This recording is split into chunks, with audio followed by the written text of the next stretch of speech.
Welcome back to lecture number 2 of machine learning. इसमें हमने के मींस क्लस्टरिंग देखनी है। ये के मींस जो है एक बेसिक सा एल्गोरिथम है क्लस्टरिंग का। और क्लस्टरिंग क्या है? क्लस्टरिंग बेसिकली मशीन लर्निंग की एक टाइप है। जिस तरह सुपरवाइज्ड लर्निंग के अंदर क्लासिफिकेशन है, इस तरह अनसुपरवाइज्ड लर्निंग के अंदर क्लस्टरिंग है। क्लस्टरिंग कैसे होती है? जो उसका मेजर एल्गोरिथम है वो के मींस है। के मींस के अलावा और भी दूसरे एल्गोरिथम्स हैं। के मीडियाइड हो गया, ठीक है, इस तरह ANN हो गया, ठीक है। इसके थ्रू हम सारी क्लस्टरिंग कर सकते हैं। अच्छा, क्लस्टरिंग की जो बेसिक एग्जांपल ये है वो ये है कि हमने ग्रुप्स बनाने हैं, ऐसे ग्रुप्स बनाने हैं जिसके अंदर जो डाटा पॉइंट्स आ रहे हैं, जिसके अंदर जो पर्सनस आ रहे हैं, जिसके अंदर जो डाटा आ रहे हैं, लोग आ रहे हैं, वो सारे लाइक माइंडेड हो, एक ही टाइप के हों और एक ही डोमेन के हों। फॉर इंस्टेंस अगर आपकी क्लास में से अगर मैं ये कहूँ कि आप लोग 3 ग्रुप्स में डिवाइड हो जाएँ, ये 3 क्लस्टर के अंदर डिवाइड हो जाएँ, और उनकी खासियत ये होनी चाहिए कि क्लस्टर नंबर 1 जो है 1, ठीक है, लेट्स से क्लस्टर नंबर 1 है, इसके अंदर जो GPA है, मतलब इस क्लस्टर के अंदर सिर्फ वो स्टूडेंट्स आएँ जिनकी GPA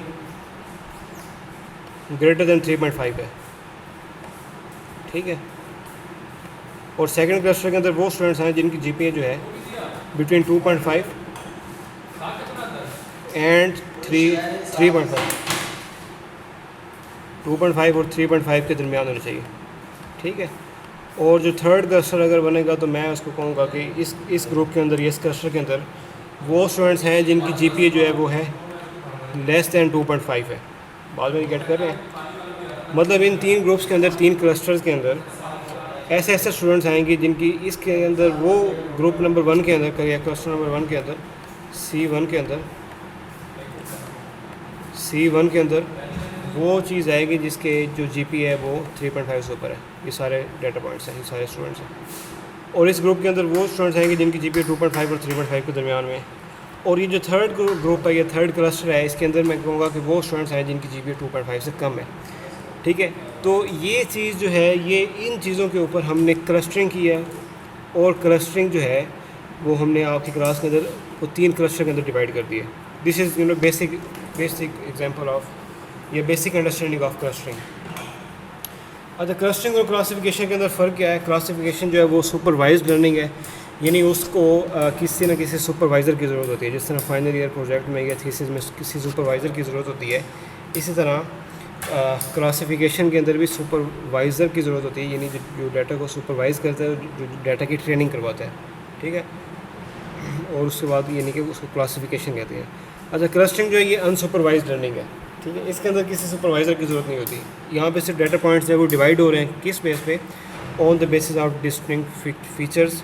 और वो डिस्टिंक्ट फीचर्स क्या हैं? वो किसी एक ग्रुप के अंदर वो सारों को मिला रहे हैं। जैसा यहाँ पे हमने देखा था कि हम 3 ग्रुप बनाए, एक ग्रुप ये बना है, सेकंड ग्रुप ये बना है और थर्ड ग्रुप ये बना है।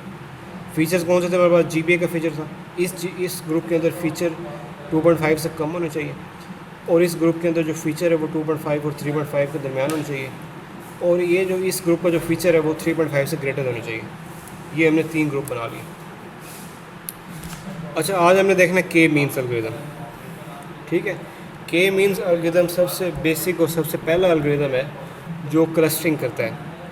ये हर प्रोग्रामिंग लैंग्वेज के अंदर के मीन्स जो है वो बिल्ट इन बना हुआ है। फॉर इंस्टेंस अगर आप मैटलैब यूज़ कर रहे हैं तो मैटलैब के अंदर भी एक के मीन्स जो है वो बाय डिफ़ॉल्ट एक बना हुआ है, ठीक है। उसके बाद हम उसको डाटा पॉइंट देते हैं और उसको हम बताते हैं कितने ग्रुप्स में डिवाइड कर दें। Simply speaking, K means clustering is an algorithm to classify or to group the object based on attribute feature into K number of groups, ठीक है। यानी ये के मीन्स जो है एक ऐसा एल्गोरिथम है जो ये यहाँ क्लासीफाई लिखा हुआ है, लेकिन आपने इस क्लासीफाई से कंफ्यूज नहीं होना कि वो क्लासिफिकेशन वो वाली है। वो क्लासिफिकेशन सुपरवाइज लर्निंग वाली है। ये जो क्लासीफाई है ये है डिस्ट्रीब्यूशन एल्गोरिथम टू डिस्ट्रीब्यूट और to group the object based on the attribute feature into K number of groups. अगर हम ये कहें कि डाटा पॉइंट्स को, डाटा सेट को 2 ग्रुप्स में डिवाइड कर दो तो हम कहेंगे K2 है। अगर हम कहें कि 10 ग्रुप्स में डिवाइड कर दो तो हम कहेंगे K जो है वो हमारे पास 10 है। K is positive integer number, ठीक है। The grouping is done by minimizing the sum. Minimizing the sum कैसे होना ये भी हम देखते हैं। Sum of squares of distance between data points and the corresponding cluster. मतलब ये डाटा पॉइंट्स है, एक ये डाटा पॉइंट है, एक ये डाटा पॉइंट है, इन दोनों का हमने सेंट्रॉइड का डिफरेंस निकालना है। सम ऑफ स्क्वायर्स ऑफ डिस्टेंस, इसका भी और इसका भी, ये आगे हम देखते हैं यहाँ पे। अच्छा, ये इसका फ्लो चार्ट है के मींस एल्गोरिथम का, ठीक है। सबसे पहले स्टार्ट हो रहा है, उसके बाद हमने आइडेंटिफाई करना है कि नंबर ऑफ़ क्लस्टर कितने हैं। अगर 2 हैं 3 हैं तो हम बता देंगे, हम अपने अपने कोड को या एल्गोरिथम को बता देंगे कि इतने नंबर ऑफ़ ग्रुप्स में, इतने नंबर ऑफ़ क्लस्टर्स में इसको डिवाइड कर दो। This is called number of clusters के। हमने यानी कि के की वैल्यू देनी है, कोई पॉजिटिव इंटीजर देना है।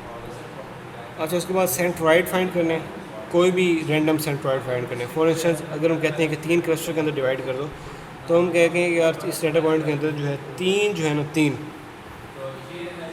तीन रैंडम डाटा पॉइंट्स ले लें और उन डाटा पॉइंट्स के अगेंस्ट जो है वो हमने डिस्टेंस फाइंड करना है उनके जो नेबर डाटा पॉइंट्स हैं उनका। डिस्टेंस ऑब्जेक्ट टू सेंट्रॉइड, यानी जो डाटा पॉइंट्स हैं फॉर इंस्टेंस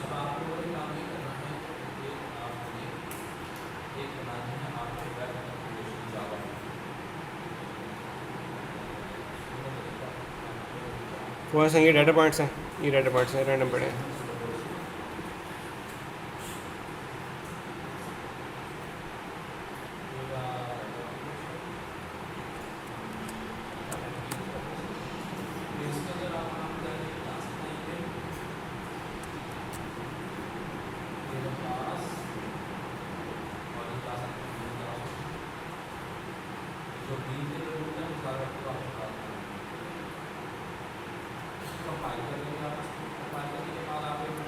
लेट्स से ये हमारे पास डाटा पॉइंट्स हैं सारे।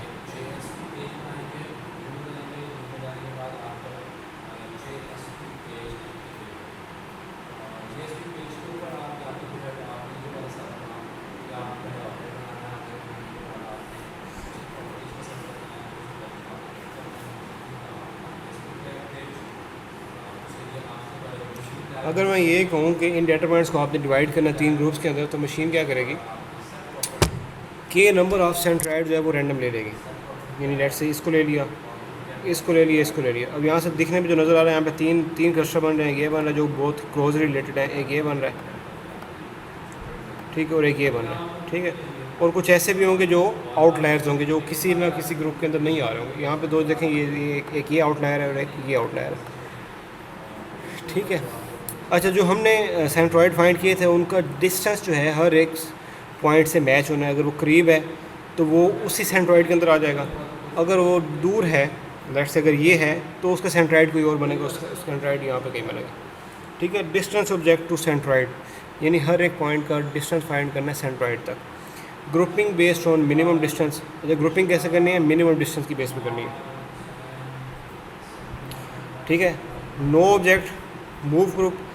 अगर सारे जो है डाटा पॉइंट्स क्लस्टर हो गए हैं तो इसका मतलब है कि ये इस एल्गोरिथम का एंड हो जाएगा। अगर फिर भी कोई डाटा पॉइंट जो मूव कर रहे हैं, लेट्स से अगर हम देखें कि यहाँ पे डाटा पॉइंट्स है वो पहले इस क्लस्टर के अंदर था, लेकिन अब पता चल रहा है कि वो इसका क्लस्टर ये बन रहा है, देन इट इज़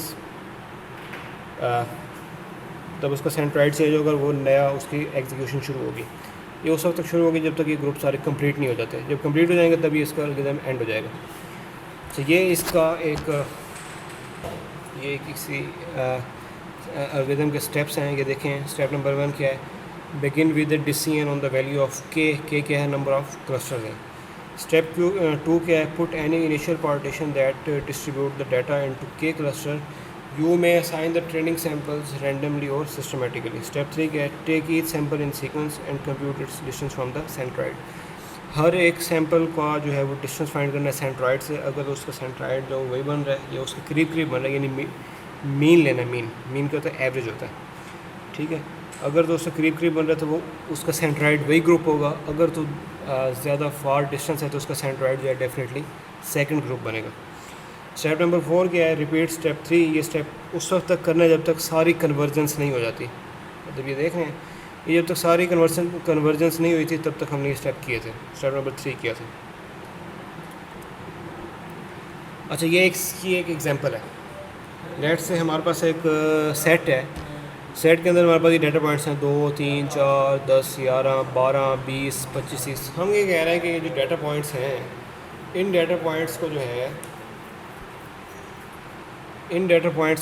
आपने जो है के नंबर ऑफ़ क्लस्टर्स में डिवाइड करना है। के क्या है?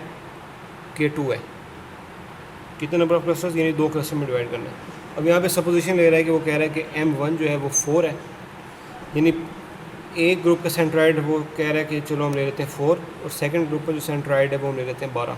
ये उसने रैंडम ले लें, रैंडम। अच्छा, क्वेश्चन नंबर 1 के अंदर क्या आ रहा है, वो सबसे पहले देख रहा है कि पॉइंट नंबर 1 क्या है। पॉइंट नंबर 1 जो है वो 2 है, वो देख रहे हैं वो 4 के करीब है। यस, अगर 4 के करीब है तो वो क्वेश्चन नंबर 1 के अंदर आ रहा है। फिर वो देख रहे हैं डेटा पॉइंट 2 वो 3 है, 3 4 के कितना करीब है, 1 का डिफरेंस है, वो भी इसी के अंदर आ रहा है। और 4 और 4 का क्या डिफरेंस है, कोई डिफरेंस नहीं है, तो वो भी उसी ग्रुप के अंदर आ रहा है। अगला जो डेटा पॉइंट है वो है 10।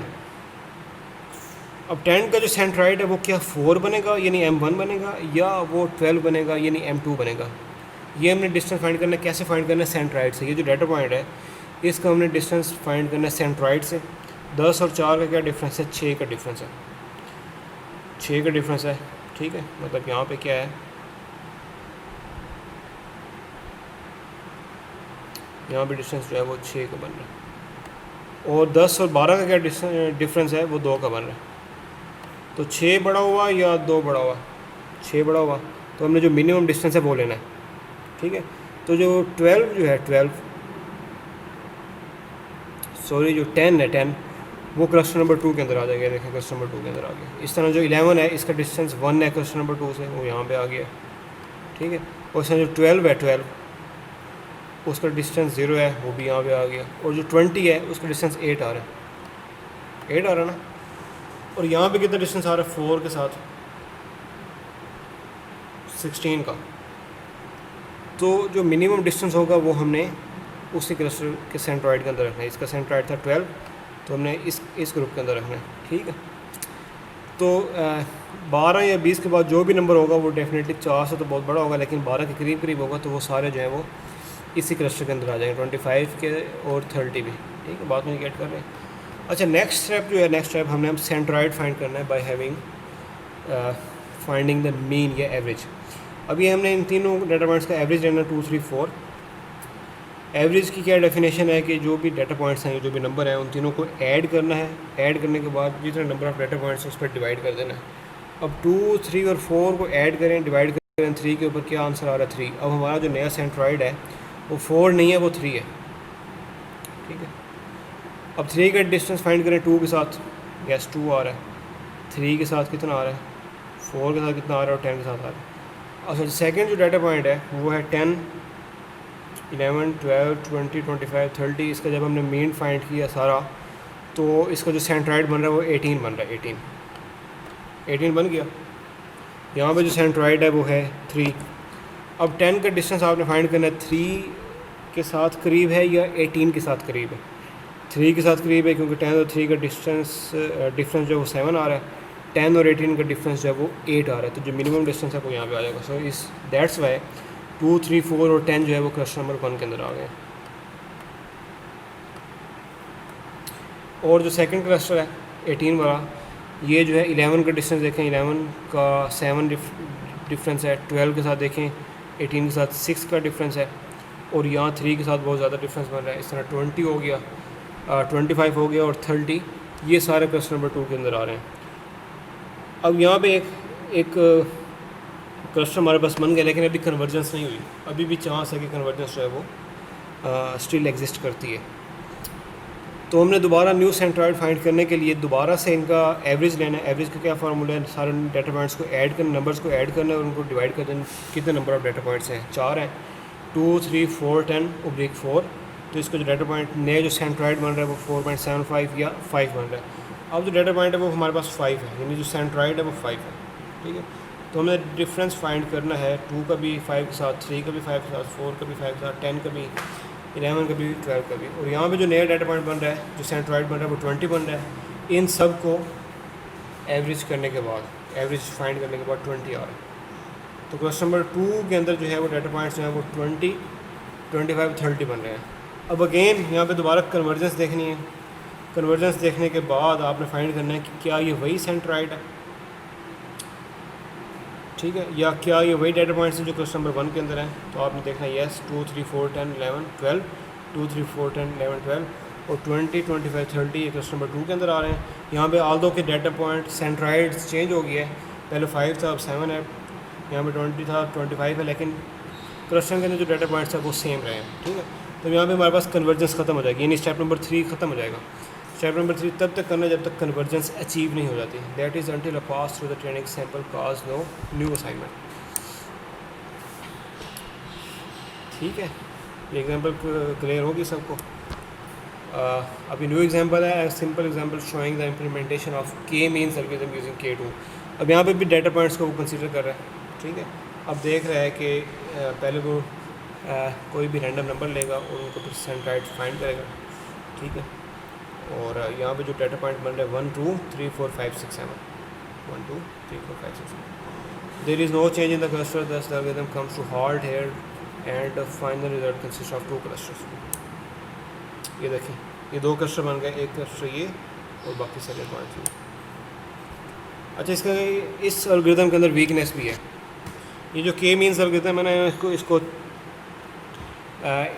इसको मोर देन 40 ईयर्स हो गए हैं आए हुए, और जितना पुराना एल्गोरिथम हो जाता है उसके अंदर फिर नई अचीवमेंट्स भी आ जाते हैं, नए आइडियाज़ आ जाते हैं। तो इसकी वीकनेस भी फाइंड की है साइंटिस्ट ने।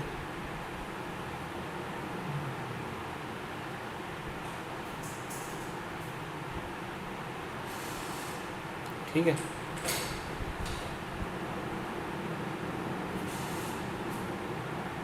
ये मेरे पास एक टूल है मैटलैब का। मैटलैब के अंदर मैं आपको के मीन्स जो है वो आइडेंटिफाई करके देता हूँ। मैटलैब इस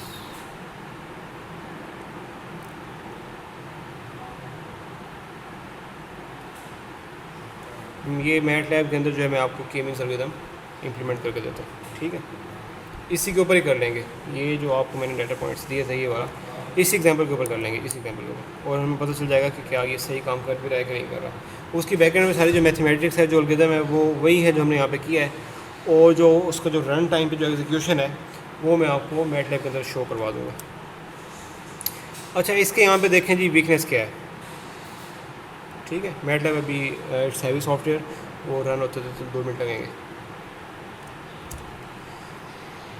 इसकी वीकनेस ये है कि हमारे पास जो डाटा पॉइंट्स हैं, ये जो डाटा पॉइंट्स हैं, कितने डाटा पॉइंट्स हैं, 1 2 3 4 5 6 7 8 9, ये 9 डाटा पॉइंट्स हैं ना। अगर हम उससे ये कहें कि 9 डाटा पॉइंट्स को 9 क्लस्टर के अंदर डिवाइड कर दो, तो हर डाटा पॉइंट जो है, हर डाटा पॉइंट चाहे करीब ही हैं, 2 3 4 इनका 1 1 का डिफरेंस है, तो ये अलग-अलग क्लस्टर के अंदर होगा। जब अलग-अलग क्लस्टर के अंदर होगा तो डेफिनेटली स्पेस भी कंज्यूम करेगा और उसके अलावा टाइम भी कंज्यूम करेगा, प्रोसेसिंग टाइम, ठीक है। तो मैटलैब एग्जीक्यूट हो रही है बैकएंड में, तो हम इसलिए में इसकी वीकनेस देख लेते हैं। Weakness of K means clustering, when the number of data are not so many, initial grouping will determine the cluster significantly. अगर डाटा पॉइंट वही 2 3 4 5 ही हैं, तो जो इनिशियल ग्रुपिंग जो है वो जो बिल्कुल जो पहले ग्रुपिंग होगी, यानी कन्वर्जेंस से पहले कन्वर्जेंस अभी कंप्लीट नहीं हो रही, उससे पहले जो है वो will determine the cluster significantly. The number of cluster K must be determined beforehand, its disadvantage is that it does not yield the same result with each run. वो कह रहे हैं कि नंबर ऑफ क्लस्टर जो है पहले आप खुद ही आइडेंटिफाई कर लेंगे, इसके अंदर कितने होते हैं, डिपेंड्स करता है किसके नंबर ऑफ डाटा पॉइंट्स के ऊपर। अगर डाटा पॉइंट 100 150 200 हैं तो आप खुद ही आइडेंटिफाई कर लेंगे इसके अंदर जो है वो 4-5 क्लस्टर हों। अगर डाटा पॉइंट्स अगर आपकी क्लास के अंदर लेट से 40 डाटा पॉइंट्स हैं, यानी 40 स्टूडेंट्स हैं, तो हम कहते हैं कि यहाँ पे 3 या 2 क्लस्टर भी काफ़ी हैं, ठीक है। We never know the rare cluster using the same data because it is inputted in a different order, it may produce different cluster if the number of data is few. ये initial condition के ऊपर भी depend करता है। अच्छा, के means algorithm जो है वो अनडायरेक्टेड नॉलेज डिस्कवरी में यूज़ हो रहा है, ठीक है, और रिलेटिवली वेरी सिंपल एल्गोरिथम है, इजी टू अंडरस्टैंड है, ठीक है। ये जो इसका मेजर सा और बेसिक सा जो एल्गोरिथम वो आज हमने आइडेंटिफाई कर लिया, रन कर लिया। के means has found wide spread usage in lot of field. ये जो के मीन है ये हर जगह आजकल यूज़ हो रहा है, न्यूरल नेटवर्क के अंदर भी, पैटर्न रिकग्निशन, क्लासिफिकेशन एनालिसिस के अंदर भी, आर्टिफिशियल इंटेलिजेंस के अंदर भी, इमेज प्रोसेसिंग के अंदर भी, मशीन लर्निंग, क्योंकि बेसिक एल्गोरिथम है क्लस्टरिंग का, तो ये हर जगह ही यूज़ हो रहा है, ठीक है। तो आज हमने क्या पढ़ा, सुपरवाइज लर्निंग का जो लेक्चर था वो, उसके अंदर हमने क्लासिफिकेशन पढ़ ली, और अनसुपरवाइज लर्निंग के अंदर आज हमने क्लस्टरिंग पढ़ ली और के मीन्स पढ़ लिया, ठीक है। तो ये मैटलैब कहाँ गई,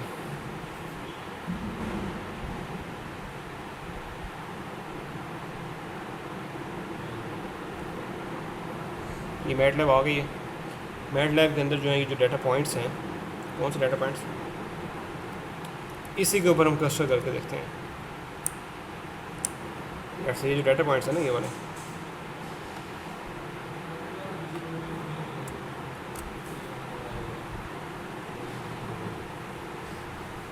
ये भी लोड हो रहा है।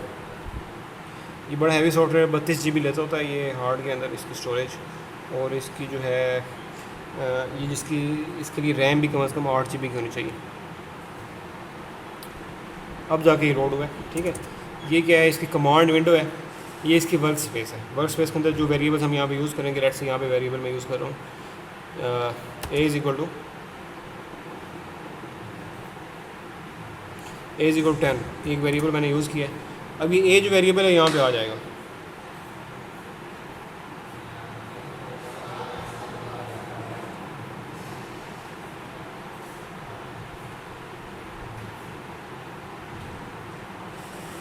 ये देखें ए यहाँ पे आ गया है, इसके अंदर वैल्यू क्या है 10 है। और ये जो करंट फोल्डर है, ये वो बेसिकली वो स्पेस है जहाँ पे ये हम बैठ के ये हम जहाँ पे मैटलैब यूज़ कर रहे हैं। सी के अंदर विंडोज़ सिस्टम 32 और वहाँ पे हम ये मैटलैब यूज़ कर रहे हैं। अच्छा, ये बेसिकली ये मैट्रिक्स लेबॉर्ट्री है, इसको बोलते हैं, मैटलैब को बोलते हैं मैट्रिक्स लेबॉर्ट्री, मैटलैब। ठीक है, इसके अंदर सारा मैट्रिक्स के ऊपर काम होता है। फॉर एग्जांपल लेट्स से ये एक मैट्रिक्स है हमारे पास, ए इज़ इक्वल टू 1 2 3, ये मैंने क्लोज कर लिया। अब ये ए जो है वो रिप्लेस हो जाएगा, यहाँ पे 10 नहीं आएगा, यहाँ 1 2 3 आ जाएगा। ये देखें 1 2 3 आ गया। और बी क्या है, बी मैं एक और वेरिएबल ले रहा हूँ, उसके अंदर मैट्रिक्स जो है वो है 3 2 1। अब यहाँ पे sorry, B is equal to space देनी है या कॉमा दे दें। ये देखें ए के अंदर 1 2 3 और बी के अंदर 3 2 1 है। अगर मैं ये कहूँ कि ए और बी को ऐड करो, ठीक है, तो रिज़ल्ट डालो सी के अंदर, C is equal to A plus B, तो इन दोनों का जो रिज़ल्ट होगा एडिशन वाला वो सी के अंदर आ जाएगा। यहाँ पे सी आएगा, यहाँ पे आएगा 4 4 और 4 आ जाएगा। ये देखें 4 4 4, 3 और 1 4, 2 और 2 4, 1 और 3 4, 4 4 4 आंसर आ गया, सारा वो है। अच्छा, इस तरह आप मल्टीप्लाई भी कर सकते हैं, माइनस भी कर सकते हैं, डिवीजन भी कर सकते हैं। मल्टीप्लाई करने का बिल्कुल वही फार्मूला होगा जो जिस तरह मैट्रिसेस के अंदर हम मल्टीप्लाई करते हैं, यानी number of columns of first matrix is equal to the number of rows of second matrix, तब जाके मल्टीप्लिकेशन होगी। अच्छा, मुझे ये बताएं, ए और बी की मल्टीप्लिकेशन पॉसिबल है? D is equal to A multiply by B possible नहीं है, क्योंकि number of columns of first matrix is not equal to number of rows of second matrix, क्योंकि पहले मैट्रिक्स के अंदर जो है तीन कॉलम आ रहे हैं और जो सेकंड मैट्रिक्स है बी, उसके अंदर रोज़ एक आ रही है। तो अगर उसको हमने बी का अगर हमने ट्रांसपोज ले लिया, B is equal to B bar अगर हमने कर दिया, तो जो रोज़ हैं वो कॉलम्स में कन्वर्ट हो जाएंगे और कॉलम्स जो है वो रोज़ में कन्वर्ट हो जाएंगे। तो देख रहे हैं 3 2 1। अभी यहाँ पे देख रहे हैं कि आपने जो है नंबर ऑफ कॉलम जो है ए के वो 3 है और यहाँ पर रोज़ कितनी बन गई, एक रो ये बन गई, एक ये बन गई और एक ये बन गई। तो ये 3 रोज़ आ गई हैं किसकी, यानी बी की। अब क्या पॉसिबल है मल्टीप्लिकेशन? यस पॉसिबल है, क्योंकि columns of A is equal to rows of B's और same, D is equal to A multiply by B. ये देखिए, ये सारा ऐड होने के बाद जो रिज़ल्ट आया वो, या आप कॉपी पे कर भी सकते हैं, इन दोनों मैट्रिक्स को आप मल्टीप्लाई करें, 1 2 3 को और 3 2 1 को, और 10 इसका रिज़ल्ट आएगा। अच्छा, वापस आ जाएं, ये जो डाटा पॉइंट है, जिस डाटा पॉइंट की मैं बात कर रहा था, ये इसको हम यूज़ करते हैं। ए इज इक्वल टू एक मैट्रिक्स के अंदर लें इसको, क्या था, 2 था, 3 4 10 11 12 20, 10 11 12 20 25 और 30, ये डाटा पॉइंट्स आ गए। ये वही वाले डाटा पॉइंट्स हैं जो हमने वहाँ पे एग्जांपल के अंदर यूज़ किए हैं। ठीक है, ये डाटा पॉइंट्स हैं हमारे पास।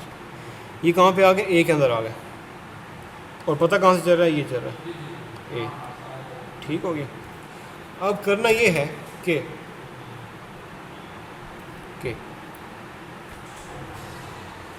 अब हमने यहाँ पे लगाना के मीन्स एल्गोरिथम यहाँ पे लगाना है। तो उसका फार्मूला है के मीन्स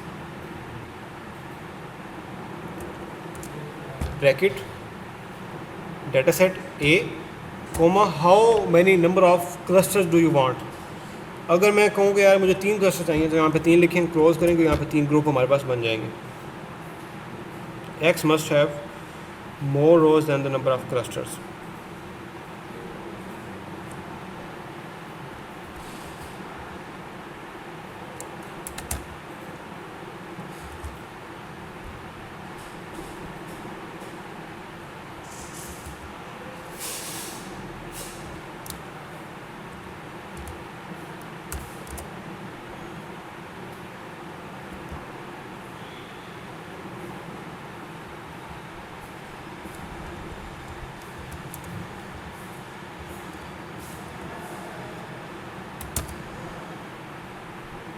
ये इसका syntax let me check. K means help,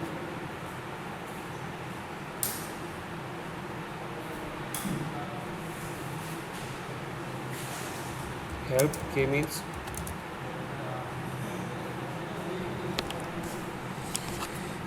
ये इसका सिंटैक्स चेक करने दे मुझे। के मीन्स का क्या सिंटैक्स है?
X must have more rows than the number of clusters.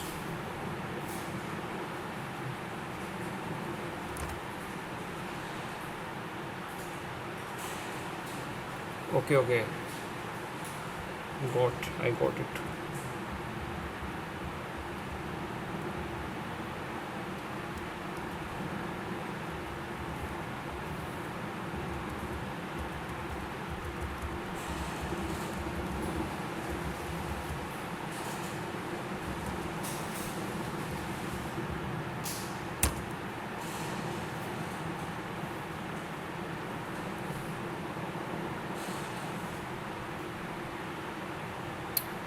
ये देखें जी, पहले जो एरर था वो ये था कि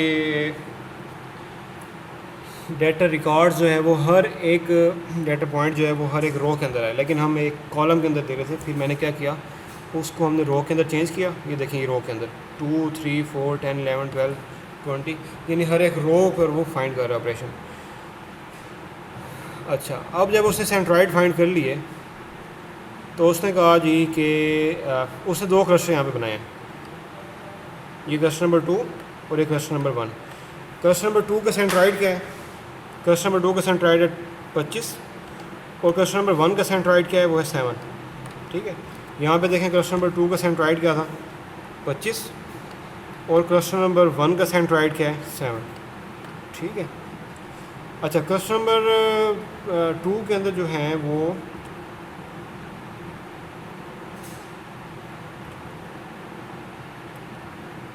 यानी उस हिसाब से देखें तो ये क्लस्टर नंबर 1 के अंदर 2, 3, 4, 10, 11, 12, 2, 3, 4, 10, 11, 12 ये क्लस्टर नंबर 2 के अंदर आ रहा है, ये 2 के अंदर आ रहा है, ये 2 के अंदर आ रहा है, ये 2 के अंदर आ रहा है, ये 2 के अंदर, ये 2 के अंदर। और ये क्लस्टर नंबर जो वो वाला है सेकंड वाला, उसको उसने नाम 1 दे दिया है, लेकिन वो है सेकंड वाला, उसका जो है वो 20, 25 और 30 ये क्लस्टर नंबर 1 के अंदर आ रहा है।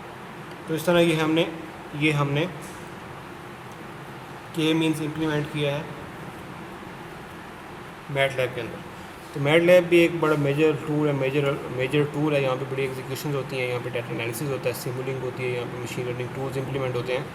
तो अगर इफ़ वी हैड टाइम और अगर हमारे पास रेयर क्लासेस होती तो हम मैट लैब के ऊपर भी बहुत काम करते हैं, मैट लैब के ऊपर हम सर्चिंग भी करते हैं, ठीक है। लास्ट टाइम जो है क्लासेस, डिफरेंट क्लासेस के अंदर मैंने मैट लैब के ऊपर भी काम करवाया बॉयज़ को, ठीक है। तो ये मैट लैब आपके कोर्स का पार्ट नहीं है, आपके कोर्स का पार्ट वही जो है वो वही लैब है जो आप लोग कर रहे हैं, ठीक है। लेकिन ये मैट लैब बस एक अंडरस्टैंडिंग के लिए मैंने आपको शो करवाई है, ठीक है। यहाँ पे क्लस्टरिंग कैसे हुई है मैंने आपको बता दी, ठीक है। Thank you very much.